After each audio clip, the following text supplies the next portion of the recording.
Now that you have recalled the basic operations to be specific in multiplying and dividing, let's now try to apply this in fractions. Let's try to convert first improper fractions to mixed numbers. So improper fractions are fractions that the numerator is more than the denominator. So for our first example, we have 17 over 10. So 17 is more than 10. So in converting improper fractions to mixed numbers, we will use the division as an operation. So 10 will be the divisor and 17 will be the dividend. So how many 10 can you get from 17? 1. Then 1 times 10 is 10. Then subtract 10 from 17. The answer is 7. And then just put an arrow from the quotient to divisor. So 1 will be the whole number, 17 or the remainder will be the numerator, and then the divisor will be the denominator. So the mixed number form of 17 over 10 is 1 and 7 over 10. Let's proceed to our second example. We have 25 over 6. So again, we will just use division as an operation. 6 will be the divisor and 25 will be the dividend. Since you can get 6 from 2, let's try to get 6 from 25. How many 6 can we get from 25? So we have 4. Then multiplication, 4 times 6 will be 24. Then subtract 24 from 25, so the difference is 1. Then put an arrow as your guide. 4 or the quotient will be the whole number. The 1 or the remainder will be the numerator. And the divisor will be our denominator. So the mixed number form of 25 over 6 is 4 and 1 over 6. For our third example, we have 14 over 4. So again, division, 4 will be the divisor, 14 will be the dividend. How many 4 can we get from 14? So we have 3. Then 3 times 4 is equal to 12. Then use subtraction as an operation. 14 minus 12 is equal to 2. So 3 as a quotient will be the whole number. And then the remainder 2 will be our numerator. Then the divisor will be our denominator. So the mixed number form of 14 over 4 is 3 and 2/4.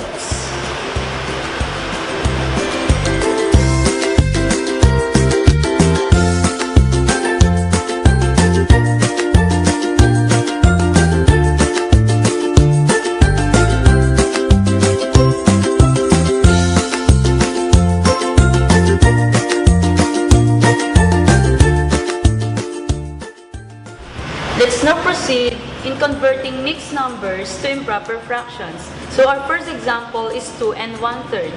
So 2 and 1/3. Okay, so the first step is writing the operations that we're going to use, which is multiplication and addition. And then this arrow as your guide. So 3 times 2 is equal to 6. And then addition, so 6 plus 1 is equal to 7. Then copy the denominator, which is 3. So the improper fraction form of 2 and 1/3 is 7 over 3. So our second example is 3 and 1/2. 3 and 1/2. Then write the operations, multiplication and addition. Then your arrow as your guide. So 2 times 3 is equal to 6. Then 6 plus 1 is equal to 7. Then the last step, copy the denominator, which is 2. So the improper fraction form of 3 and 1/2 is 7 over 2. So for our third example, we have 5 and 3 over 7. So write 5, 3 over 7. Then put the operations, which are multiplication and addition. Then your arrow as your guide. Then 7 multiplied by 5 is equal to 35. 35 plus 3 is equal to 38. Then copy the denominator, which is 7. So the improper fraction form of 5 and 3 over 7 is equal to 38 over 7.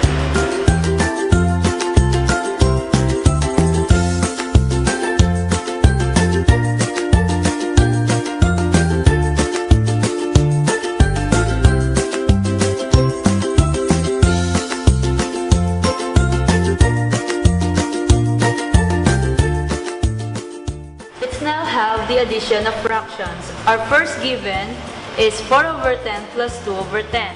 Our first given is an example of similar fractions. Similar fractions are fractions with the same denominator. So how to add similar fractions? First step, just copy the denominator, which is 10. And then the second step is just adding their numerator. So we have the numerator of 4 and 2. 4 plus 2 is equal to 6. So 4 over 10 plus 2 over 10 is equal to 6 over 10. So our second example is 2 over 11 plus 9 over 11. So we will just follow the steps, copy their denominator, which is 11, and then add their numerator. So we have 2 plus 9 is equal to 11. So as you notice, our numerator is equal to our denominator. And given this case, it is also equal to 1 whole. So 2 over 11 plus 9 over 11 is equal to 11 over 11 or 1. Our third example is 25 over 4 plus 9 over 4. Then we will just follow the same steps. Copy their denominator, 4. And then add their numerator. So we have 25 plus 9 is equal to 34. And as you notice, our answer is an improper fraction. We will now apply your knowledge on how to convert improper fraction to mixed number. So we will just divide 34 by 4. 4 is our divisor and 34 will be our dividend. So how many 4 can we get from 34? We can get 8. Then 8 times 4 is equal to 32. We will now subtract 32 from 34. The answer is 2. Then arrow as your guide in writing your answer. Quotient will be our whole number. Then the remainder 2 will be our numerator. Then the divisor will be our denominator. So the final answer will be 8 and 2 over 4. So 25 over 4 plus 9 over 4 is equal to 34 over 4, and convert it to mixed number, which is 8 and 2/4.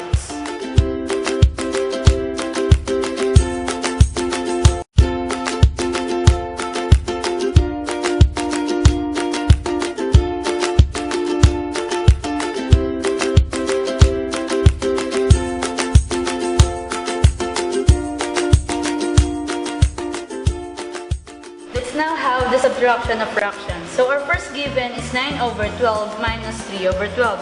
So we will just follow the steps on addition of fractions, but the difference is the operation. Okay, first step, copy their denominator since they are similar fractions. And then next, instead of adding the numerator, we will now subtract their numerators. Okay, so 9 minus 3 is equal to 6. So 9 over 12 minus 3 over 12 is equal to 6 over 12. So our second example, we have 13 over 26 minus 7 over 26. So we will just follow the steps. Copy their denominator, which is 26. And then subtract their numerator. So 13 minus 7 is equal to 6.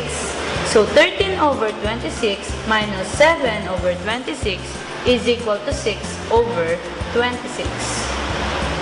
So our last example is 24 over 7 minus 15 over 7.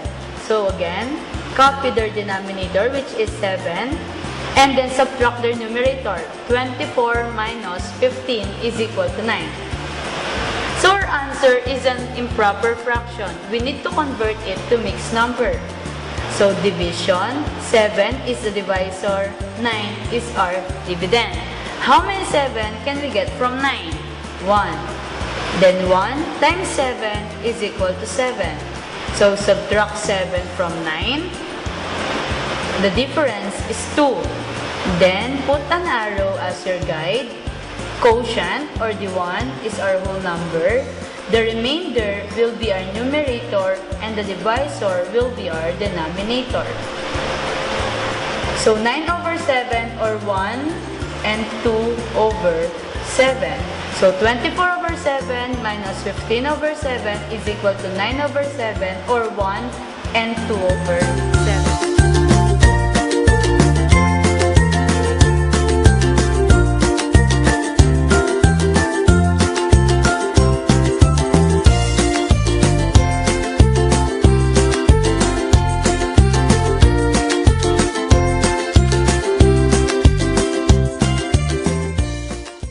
Let's now have the third operation of fractions, which is multiplication of fractions. So our first example is 3 over 5 times 1/2. So in multiplication of fractions, we just have two steps. You just need to multiply the numerator by the numerator and then the denominator by the denominator. So let's try. 3 times 1 is equal to 3. And then 5 times 2 is equal to 10. So 3 over 5 times 1/2 is equal to 3 over 10. So following the steps that we did on our first example, we will just apply it on our second example, which is 8 over 9 times 7 over 4. So numerator by numerator, denominator by denominator. 8 times 7, simply 56. And then 9 times 4 is equal to 36. So we got an improper fraction. We need to change or convert it into mixed number. Again, 56 will be the dividend and 36 will be the divisor. So how many 36 do we have in 56? 1. Then multiply. 1 times 36 is 36. Subtract 36 from 56. So 6 minus 6 is 0. 5 minus 3 is equal to 2. So 1 will be the whole number, 20 or the remainder will be our numerator, and then the divisor will be our denominator. So 8 over 9 times 7 over 4 is equal to 56 over 36 or 1 and 20 over 36.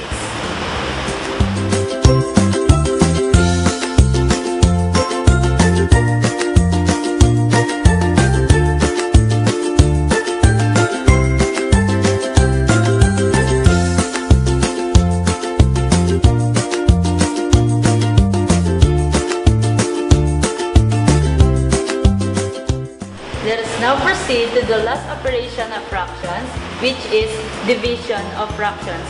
But before we discuss the steps in dividing fractions, let us first discuss reciprocal because we will be using it as a step in dividing fraction. So when we say reciprocal, it is just simply exchanging the numerator to the denominator. For example, we have 3 over 5. 3 is our numerator and 5 is our denominator. So we will just replace or exchange their places.